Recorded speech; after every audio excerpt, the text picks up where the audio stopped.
आज हम बात करेंगे समरूपता अर्थात सिमिलरिटी की, समरूप आकृतियों की अर्थात सिमिलर फिगर्स की।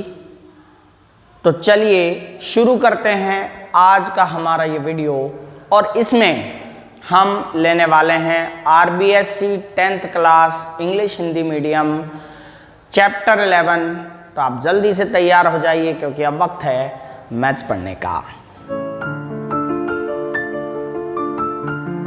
बच्चों, समरूप आकृतियों के बारे में हम पढ़ने वाले हैं। समरूप आकृतियां दरअसल वे आकृतियां होती हैं, सिमिलर फिगर्स अर्थात समरूप आकृतियां वे आकृतियां होती हैं जो रूप में एक जैसी होती हैं। याद रखिएगा, समरूप आकृतियां अर्थात सिमिलर फिगर्स वे आकृतियां होती हैं जो बिल्कुल रूप में एक जैसी होती हैं अर्थात शेप में एक जैसी होती हैं।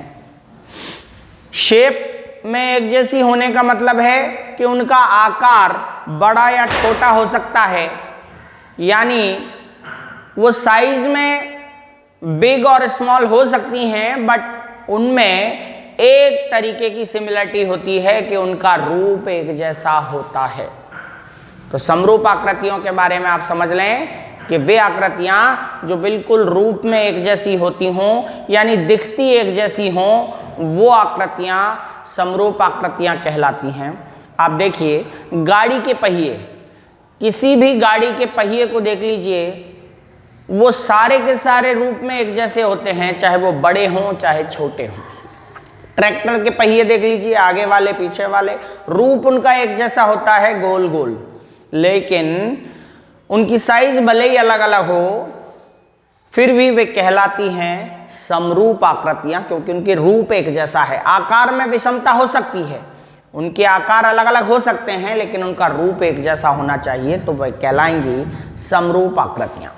समरूप आकृतियों के कुछ विशिष्ट उदाहरण हैं, जैसे कि सारे के सारे वृत्त, जितने भी सर्कल्स हैं वो सब समरूप होते हैं, ये पहला उदाहरण है। जितने भी वर्ग हैं आपने देखे होंगे, वर्ग बिल्कुल साइज में आकार में एक जैसे होते हैं, साइज अलग अलग हो लेकिन आकार उनका एक जैसा होता है, शेप एक जैसा होता है, अर्थात स्क्वायर का। तो स्क्वायर भी समरूप होते हैं अर्थात सिमिलर होते हैं वर्ग। इसके बाद समबाहु त्रिभुज, त्रिभुज सारे एक जैसे नहीं होते, लेकिन समबाहु त्रिभुज हम बात करें, इक्विलेटरल ट्राइंगल्स, इक्विलेटरल ट्राइंगल्स जो हैं वो हमेशा समरूप होते हैं, क्योंकि वो कितना भी बड़ा इक्विलेटरल ट्राइंगल बना लीजिए या कितना भी छोटा इक्विलेटरल ट्राइंगल बना लीजिए, यानी कि समबाहु त्रिभुज, वो दोनों ही आपस में एक दूसरे के समरूप होंगे, क्योंकि उनकी शेप एक जैसी होती है, क्योंकि उनका आकार एक जैसा होता है। कक्षा 9th में, क्लास 9th में आपने सर्वांग सम आकृतियां पढ़ी हैं, कॉन्ग्रुएंट फिगर्स। कॉन्ग्रुएंट फिगर्स, जितनी भी कॉन्ग्रुएंट फिगर्स हैं वो दिखती एक जैसी हैं, माप में भी एक जैसी होती हैं, आकार भी उनका एक जैसा होता है और उनका साइज भी एक जैसा होता है। तो ये मैं ये नहीं कह रहा कि जिनका साइज एक जैसा हो वो सिमिलर नहीं होती, वो तो सिमिलर होती ही हैं। जितनी भी सर्वांग सम आकृतियां हैं सारी की सारी समरूप होती हैं, यानी कॉन्ग्रुएंट फिगर्स आर सिमिलर।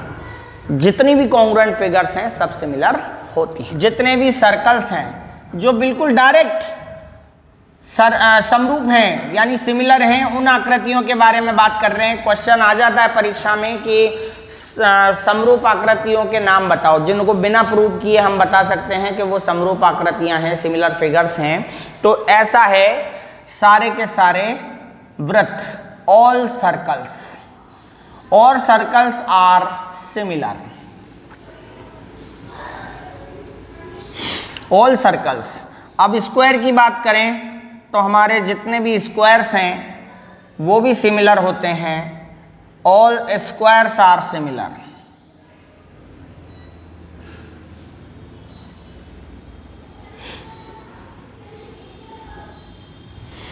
इसके बाद जितने भी आपके समबाहु त्रिभुज हैं, यानी इक्विलैटरल ट्रायंगल्स हैं जिनकी तीनों साइड एक जैसी होती है। ये भी एक इक्विलैटरल ट्रायंगल है, ये भी एक इक्विलैटरल ट्रायंगल है, मतलब समबाहु त्रिभुज हैं, दोनों समबाहु त्रिभुज हैं और दोनों की शेप बिल्कुल एक जैसी होगी। जितने भी समबाहु त्रिभुज होंगे ना प्रकृति में, उतनों की शेप बिल्कुल एक जैसी होगी, आकृति बिल्कुल एक जैसी होगी। और जब एक जैसी आकृति होगी तो हम कह सकते हैं कि वे सिमिलर फिगर्स हैं, अर्थात all equilateral triangles are similar, यानी सभी समबाहु त्रिभुज समरूप होते हैं।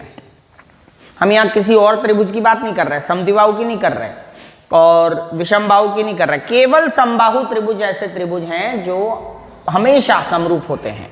बात करते हैं चौथी, तो जितनी भी कॉन्ग्रुएंट फिगर्स हैं, यानी बराबर चीजें, बराबर आकृतियां जो हैं बिल्कुल एक जैसी, जो कॉन्ग्रुएंट आपने 9th क्लास में पढ़ा था, वो कॉन्ग्रुएंट फिगर्स अगर होंगी यानी सर्वांगसम आकृतियां होंगी, वे भी समरूप होंगी। क्योंकि सर्वांगसम आकृतियों की क्या परिभाषा है? सर्वांगसम आकृतियां वे होती हैं जो आकार और माप में बराबर होती हैं, बिल्कुल एक दूसरे के ऊपर रख दें उनको तो वो आपस में एक दूसरे को ढक लेती हैं, ऐसी आकृतियां कहलाती हैं सर्वांगसम आकृतियां। और जब वो एक दूसरे को ढक लेंगी तो बिल्कुल एक जैसी होंगी। हम बात यहाँ कर रहे हैं कि उनका रूप एक जैसा होगा, चाहे वो साइज बराबर भी हो तो भी चलेगा। तो जो सर्वांगसम आकृतियां हैं उनकी साइज बराबर होती है और साइज बराबर होगी तो वो ऑटोमेटिकली समरूप होंगी, यानी सिमिलर भी होंगी। तो इसीलिए हम चौथा पॉइंट ये लिखते हैं कि all congruent figures are similar, सभी सर्वांगसम आकृतियां समरूप होती हैं। चलिए इसके आगे हम बात कर लेते हैं, थोड़ा सा और अपन इसकी जानकारी प्राप्त कर लेते हैं। बात कर लेते हैं भुजाओं की समान संख्या वाले बहुभुज, यानी ऐसे पॉलीगन्स जिनकी नंबर ऑफ साइड्स इक्वल होती हैं, बराबर होती हैं। जैसे 4 साइड वाले पॉलीगन्स चतुर्भुज होते हैं, 5 साइड वाले जो पॉलीगन्स होते हैं यानी 5 भुजाओं वाले बहुभुज होते हैं वो कहलाते हैं पंचभुज। तो अगर उनकी संख्या बराबर है और उनमें ये 2 बातें हैं तो वो हम समरूप कह सकते हैं। क्या बातें होनी चाहिए उनमें? कि उनके संगत कोण हमेशा बराबर होने चाहिए। संगत कोण बराबर होने का मतलब है कि उनके जो कोण हैं क्रम से वो हमेशा बराबर हों। 2 बहुभुजों के कोण बराबर होने चाहिए, संगत कोण, यानी कि करस्पॉन्डिंग एंगल्स इक्वल होने चाहिए। बात करते हैं उनकी संगत भुजाएं समानुपाती होनी चाहिए। समानुपाती मतलब प्रोपोर्शनल। तो कोई भी समरूप आकृतियों में ये 2 विशेषताएं बहुत जरूरी है। 2 सिमिलर फिगर्स अगर होंगी तो उनमें ये 2 चीजें होनी चाहिए। और फिगर्स कौन सी? बहुभुज, यानी पॉलीगन टाइप की, यानी जिनकी हम बात करते हैं जैसे त्रिभुज, चतुर्भुज, पंचभुज, उनकी बात कर रहे हैं। बहुभुज से मतलब है त्रिभुज, त्रिभुज से बाद में जो भी आकृति बनती हैं उनकी बात कर रहे हैं बहुभुज। तो उन बहुभुजों में क्या होना चाहिए जब वो सिमिलर कहलाएंगे यानी समरूप कहलाएंगे? उनके संगत कोण बराबर होने चाहिए, समान होने चाहिए, करस्पॉन्डिंग एंगल्स इक्वल होने चाहिए। और दूसरी बात, उनकी संगत भुजाएं समानुपाती होनी चाहिए। एंगल तो बराबर होने चाहिए लेकिन उनकी जो संगत भुजाएं हैं, साइड्स हैं, करस्पॉन्डिंग साइड्स हैं, वो हमेशा प्रोपोर्शनल होनी चाहिए, यानी उनकी संगत भुजाएं समानुपाती होनी चाहिए, यानी प्रोपोर्शनल होनी चाहिए। देखिए हम बात कर लेते हैं, ये देखिए ये मैं चतुर्भुज बना रहा हूं, यानी बहुभुज की जब हम बात कर रहे हैं तो बहुभुज कोई सा भी हो सकता है, त्रिभुज हो सकता है, चतुर्भुज हो सकता है, पंचभुज हो सकता है ना, ट्राइंगल हो सकता है, क्वाड्रिलेटरल हो सकता है, पेंटागन हो सकता है, हेक्सागन हो सकता है। तो हम ये छोटे चतुर्भुज और बड़े चतुर्भुज की बात कर लें, ये दोनों फिगर्स सिमिलर तब होंगी जब इन दोनों बातों का पालन होगा। कौन कौन सी 2 बातों का पालन होगा? कि उनके संगत कोण समान हो, यानी आप देखिए कि ये 1 नंबर का एंगल है तो ये इसके इक्वल होना चाहिए, ये दूसरा एंगल ये इसके इक्वल होना चाहिए, तीसरा एंगल ये इसके इक्वल होना चाहिए और ये चौथा एंगल ये इसके इक्वल होना चाहिए, यानी संगत कोण बराबर होना चाहिए। तो ये इस तरह से संगतता के क्रम में बराबर होना चाहिए। दूसरी बात क्या बताई उन्होंने? संगत भुजाएं समानुपाती होनी चाहिए। तो मैं अगर इसका नाम ABCD लिख दूं तो और इसका नाम PQRS लिख दूं तो भुजाएं समानुपाती कैसे होनी चाहिए? भुजाएं बराबर नहीं होनी चाहिए, भुजाएं समानुपाती होनी चाहिए। समानुपात का मतलब है AB भुजा PQ के बटे में हो, AB बटा P Q, A B upon P Q हो और ये बराबर अनुपात बी सी बटा क्यू आर का हो, बी सी बटा क्यू आर का हो और सी डी बटा आर एस हो, सी डी बटा आर एस हो और इसके बाद डी ए बटा एस पी हो। यानी ये चारों भुजाओं का अनुपात जो है, रेशो जो है वो बराबर होना चाहिए, तभी हम कहते हैं उसे समानुपाती। समानुपाती को कहते हैं प्रोपोर्शनल। क्या कहते हैं? प्रोपोर्शनल। मुझे लगता है ये बात आपको समझ में आ गई होगी कि भुजाओं की समान संख्या वाले बहुभुज कैसे होने चाहिए, समरूप कब होने चाहिए, जब उनके संगत कोण बराबर हों यानी करस्पॉन्डिंग एंगल्स इक्वल हों और उनकी संगत भुजाएं समानुपाती हों यानी कि करस्पॉन्डिंग साइड्स प्रोपोर्शनल हों यानी इक्वल इन रेशो हों। रेशो में बराबर होने चाहिए, इसका रेशो इसके साथ जो है वही इसका रेशो इसके साथ, इसका रेशो इसके साथ और इसका रेशो इसके साथ होना चाहिए, इस तरह से। इसी तरह से क्योंकि हमें इस चैप्टर में ट्रायंगल के बारे में पढ़ना है, त्रिभुज के बारे में पढ़ना है, तो यही बात त्रिभुज के लिए लागू होती है। बहुभुज की जगह मैं यहां पर लिख देता हूं त्रिभुज। त्रिभुज कब समरूप होंगे? भुजाओं की समान संख्या छोड़िए, त्रिभुज समरूप होते हैं। और वो कितने? 2 त्रिभुज समरूप कब होते हैं? जब उनकी संगत कोण समान हो और उनकी संगत भुजाएं समानुपाती हों।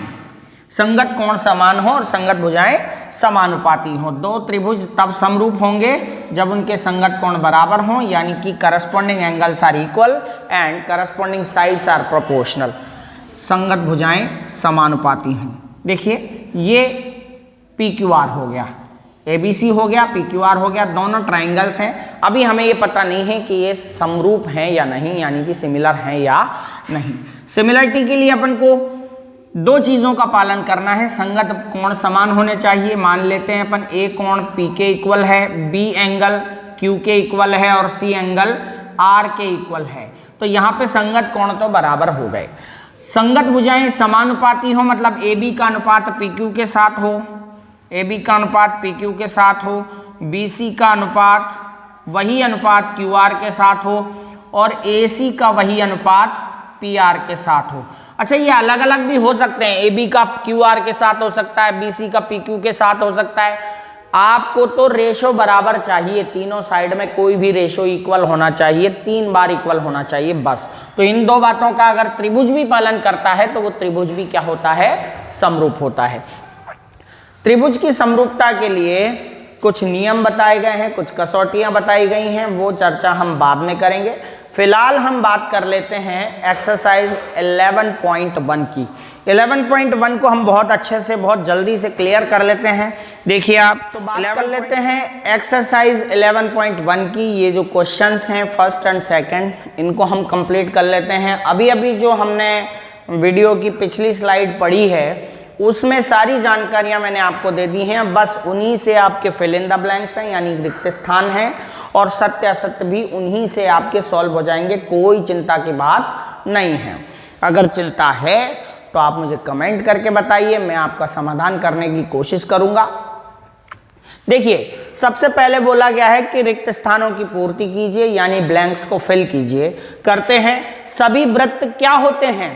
मैंने आपको सबसे पहले बताया जितने भी वृत्त हैं बिल्कुल एक जैसी शेप में होते हैं, इसीलिए हम उन्हें समरूप कह सकते हैं। सभी वृत्त यानी all circles are, all circles are क्या होंगे? सारे के सारे वृत्त जो हैं वो समरूप होंगे जी, समरूप। क्यों होंगे समरूप? क्योंकि उनका रूप एक जैसा होता है।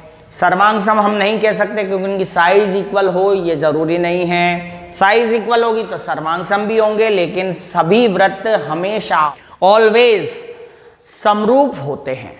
ऐसे ही मैंने आपको बताया था सभी वर्ग होते हैं, एक बड़ा वर्ग और एक छोटा वर्ग ले लीजिए, दोनों की शेप एक जैसी है तो दोनों वर्ग जो है वो समरूप होंगे यानी सिमिलर होंगे।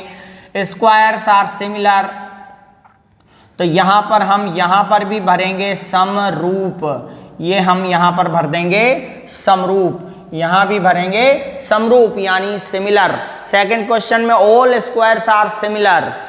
आपका थर्ड क्वेश्चन है सभी यानी ऑल ट्राइंगल्स आर सिमिलर।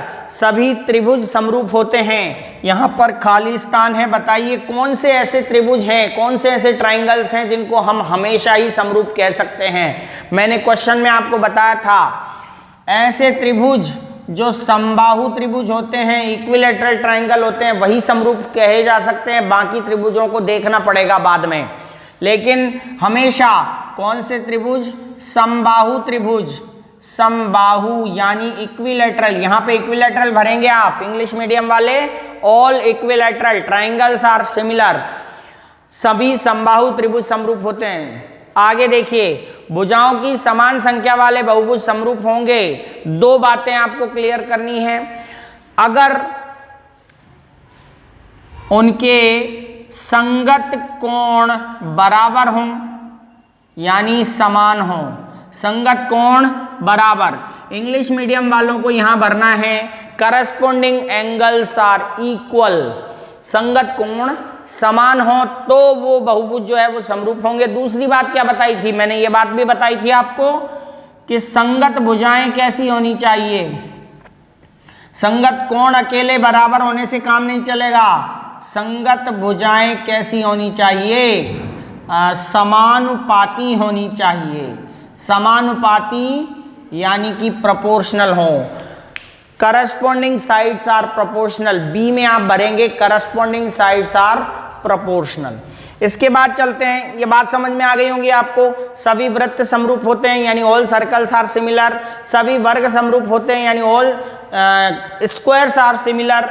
सभी कौन से त्रिभुज समरूप होते हैं, सभी समबाहु त्रिभुज समरूप होते हैं। All equilateral triangles are similar. भुजाओं की समान संख्या वाले बहुभुज समरूप कब होंगे, जब दो बातें होंगी, एक तो उनके संगत कोण बराबर होंगे और उनकी संगत भुजाएं समानुपाती होंगी। यानी कि ऐसे पॉलीगन्स जो जिनकी sides, number of sides equal हैं, वो कब सिमिलर होंगे, जब उनके करस्पॉन्डिंग एंगल्स इक्वल होंगे और करस्पॉन्डिंग साइड्स प्रोपोर्शनल होंगी, इक्वल इन रेशो होंगी। ठीक है, क्वेश्चन नंबर 2 की बात करते हैं, जिसमें अपन को सत्य असत्य बताना है, ट्रू और फॉल्स बताना है। तो ट्रू और फॉल्स बताने के लिए आप देखिएगा, दो सर्वांग सम आकृतियां समरूप होती हैं। आपको ये बताया गया है कि दो सर्वांग सम आकृतियां समरूप होती हैं। जी हाँ, मैंने आपको पहले बताया था कि जितनी भी सर्वांग सम आकृतियां हैं, क्योंकि उनका रूप भी एक जैसा होगा, सर्वांग सम आकृतियां एक दूसरे को ढक लेती हैं ना, इसीलिए उनका रूप तो एक जैसा होना ही है, और जब उनका रूप एक जैसा है तो वो हमेशा समरूप भी होंगी। तो चलिए इसको हम सत्य मान लेते हैं, यानी कि ये सत्य है, ट्रू है, आप ट्रू लिख सकते हैं। दो कॉन्ग्रुएंट फिगर जो है वो हमेशा सिमिलर होती हैं, क्योंकि वो एक दूसरे को कवर कर लेती हैं, और जब कवर कर लेती हैं तो उनका शेप एक जैसा होता ही होता है। जिनका शेप एक जैसा होता है वो समरूप होते हैं, यानी कि सिमिलर होते हैं। चलिए आगे बढ़ते हैं। दो समरूप आकृतियां सर्वांग सम होती हैं। अब ये इसका उल्टा दे दिया है, दो सर्वांग सम आकृतियां समरूप हो सकती हैं क्योंकि वो एक दूसरे को ढक लेती हैं और उनका आकार एक जैसा होता है। लेकिन ध्यान रहे, दो समरूप आकृतियां साइज में छोटी बड़ी हो सकती है ना, वो एक दूसरे को कवर नहीं कर सकती ना, तो फिर वो कॉन्ग्रुएंट हो ये जरूरी नहीं है। तो ध्यान रखें, दो समरूप आकृतियां सर्वांगसम होती हैं, ये बात बिल्कुल सत्य नहीं होती। कब तक नहीं होती? दो समरूप आकृतियां अलग अलग साइज की तो हो सकती हैं, एक जैसी साइज की होंगी तो वो निश्चित रूप से सर्वांगसम होंगी, लेकिन ये जरूरी नहीं है, इसलिए पूर्णतः सत्य नहीं है ये बात कि दो समरूप आकृतियां सर्वांगसम होंगी। दो सर्वांगसम आकृतियां समरूप हो सकती हैं क्योंकि उनके आकार एक जैसे होते हैं। सर्वांगसम तो बराबर होते हैं ना, लेकिन दो समरूप आकृतियां एक बड़ी एक छोटी हो तो हम उन्हें सर्वांगसम नहीं कह सकते, नहीं बोल सकते, क्योंकि उनका शेप अलग अलग हो सकता है। मतलब शेप तो एक जैसा हो सकता है पर साइज अलग अलग होगी, तो इसीलिए हम इसे कहेंगे असत्य यानी कि फॉल्स। आगे बढ़ते हैं। दो बहुभुज समरूप होते हैं यदि उनकी संगत भुजाएं समानुपाती हों। देखिए ये वाले क्वेश्चन से रिलेटेड है ये वाला क्वेश्चन आप देखेंगे, यहां पर लिखा है बहुभुज समरूप होते हैं। कब होते हैं? जब उनकी संगत कोण बराबर हों और संगत भुजाएं समानुपाती हों, यानी कि करस्पॉन्डिंग एंगल्स इक्वल हों और करस्पॉन्डिंग साइड्स प्रोपोर्शनल हों। अब यहाँ पर एक ही बात दी गई है कि दो बहुभुज समरूप होते हैं यदि उनकी संगत भुजाएं समानुपाती हों। संगत भुजाएं समानुपाती होने अकेले से काम नहीं चलेगा, ये दो बातें कंप्लीट होनी चाहिए तब जाकर के बहुभुज समरूप होंगे। कब? उनके संगत कोण बराबर हों और संगत भुजाएं समानुपाती हों। तो अकेला इससे काम नहीं चलेगा कि उनकी संगत भुजाएं समानुपाती हों। तो ये क्या हो गया आपका? असत्य हो गया, यानी कि फॉल्स हो गया। लिख लेना इसमें असत्य है, क्योंकि संगत भुजाएं समानुपाती होना ही काफी नहीं है। आगे बढ़ते हैं क्वेश्चन नंबर फोर्थ में पूरा दिया गया है संगत भुजाएं समानुपाती हों और संगत कोण समान हों तब बहुभुज समरूप होंगे। तो ये वाली बात बिल्कुल इससे मैच खाती है चौथे क्वेश्चन से, तो ये बिल्कुल सत्य है। तो आप यहां पे लिख सकते हैं सत्य यानी ट्रू। आगे चलते हैं, दो बहुभुज समरूप होते हैं यदि उनके संगत कोण समान हो। देखिए बात वही है, बहुभुज समरूप तभी होंगे, पॉलीगन सिमिलर तभी होंगे जब इन दो बातों को फॉलो करेंगे। अगर दोनों में से एक को भी फॉलो करते और एक को नहीं करते तो फिर वो हम उनको समरूप नहीं कह सकते, सिमिलर नहीं बोल सकते। यहां पर इनमें से एक ही बात बताई गई है कि संगत कोण समान होंगे। क्वेश्चन नंबर थर्ड, फोर्थ और फिफ्थ लगभग एक जैसे हैं, केवल ये वाला सत्य है जिसमें दोनों बातें बताई गई हैं ये वाली, और ये दोनों अलग अलग करके बताई गई, तो ये बिल्कुल सत्य नहीं होगा। तो ये जो हमारा आंसर है वो क्या है? असत्य है, यानी फॉल्स है। तो मुझे उम्मीद है कि समरूपता की थोड़ी सी थ्योरी इस वीडियो में मैंने जो आपको बताई वो समझ में आई होगी। क्वेश्चन नंबर थर्ड ले लेते हैं हम इसका और इस वीडियो का एंड करते हैं। इसके बाद हम थेल्स थ्योरम पढ़ाएंगे, और मैंने थेल्स थ्योरम पे एक वीडियो पहले बनाया हुआ है, उससे बेहतर बनाने की कोशिश करूंगा। अगर आप वो वीडियो देखना चाहते हैं तो यहाँ आई बटन पर क्लिक करके वो वीडियो देख सकते हैं। समरूप आकृतियों के कोई दो उदाहरण आकृति बनाकर दीजिए।